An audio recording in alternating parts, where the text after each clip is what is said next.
আল্লাহ রাব্বুল আলামিন বলেন সূরা আনফালের 2 নম্বর আয়াতের মধ্যে, ইন্নামাল মুমিনুনাল্লাযীনা ইযা যুকিরাল্লাহু ওয়াজিলাত কুলুবুহুম ওয়া ইযা তুলিয়াত আলাইহিম আয়াতুহু যাদাতুহুম ঈমান ওয়া আলা রাব্বিহিম ইয়াতাওয়াক্কালুন। আল্লাহু আকবার বলেন।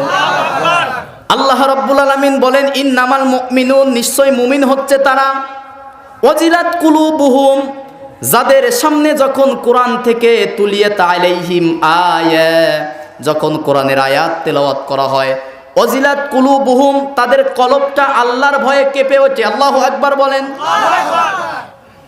তাফসিরে কাবীর আল্লামা ফখরুদ্দিন রাজি রহমাতুল্লাহ আলাইহি ওয়াজিলাতের 3টা ব্যাখ্যা দিয়েছে। কয়টা? 3টা। কি আপনাদের কি খারাপ লাগতেছে? না। আল্লাহ রাব্বুল আলামিন এই যে ওয়াজিলাত দিয়েছেন, মুফাসসির ইকরাম এই ওয়াজিলাতের 3টা ব্যাখ্যা দিয়েছে। আপনার মধ্যে ঈমান আছে কিনা এবার আপনি পরীক্ষা করবেন, আপনি ঈমানদার নাকি বেঈমান।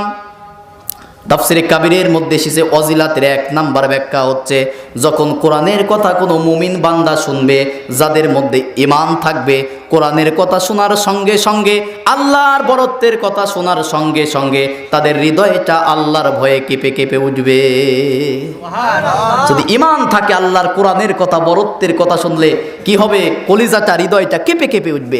যদি ভুলের মধ্যেও থাকে, অনুশোচনা তার মধ্যে তৈরি হবে, আহারে কোরআনের এই বিধানটা আমি মানতে পারি নাই।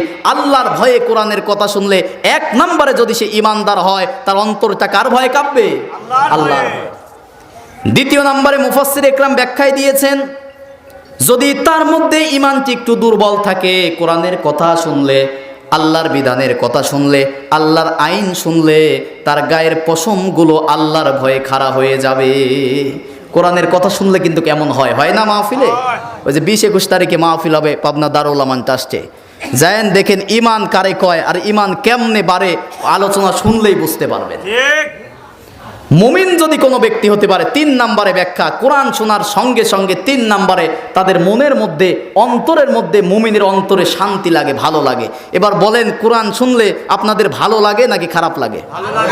গত সপ্তাহে বলেছিলাম যে ঈমানদার যদি হতে চান, মুমিন যদি হতে চান, আপনার ঈমান পরিষ্কার, হৃদয় পরিষ্কার করতে হবে। কারণ এই কোরআন যার উপরে নাজিল হয়েছিল, বিশ্ব নবী যখন কোরআন তেলাওয়াত করত, আবু জেহেল শোনার পরে আবু জেহেলের শয়তানি বাড়ত, আর আবু বক্কর শোনার পরে তার ঈমান বেড়ে যেত। ঠিক কিনা বলেন?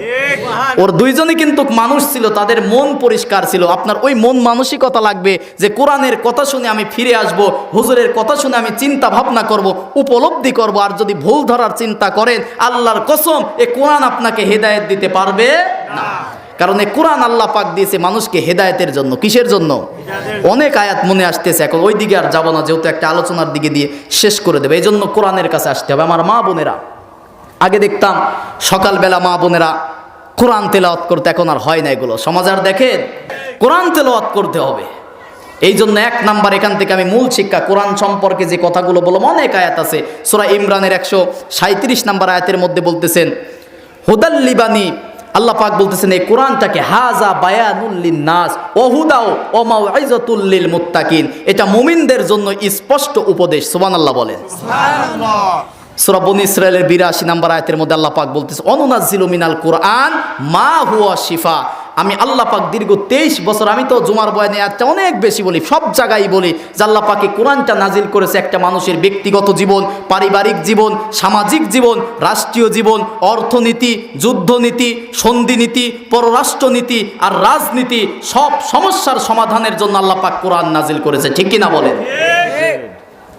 এ টু জেড আপনি কি চান কোরআনের মধ্যে, আপনি জিজ্ঞাসা করেন যে কোরআন আমার এইটা দরকার।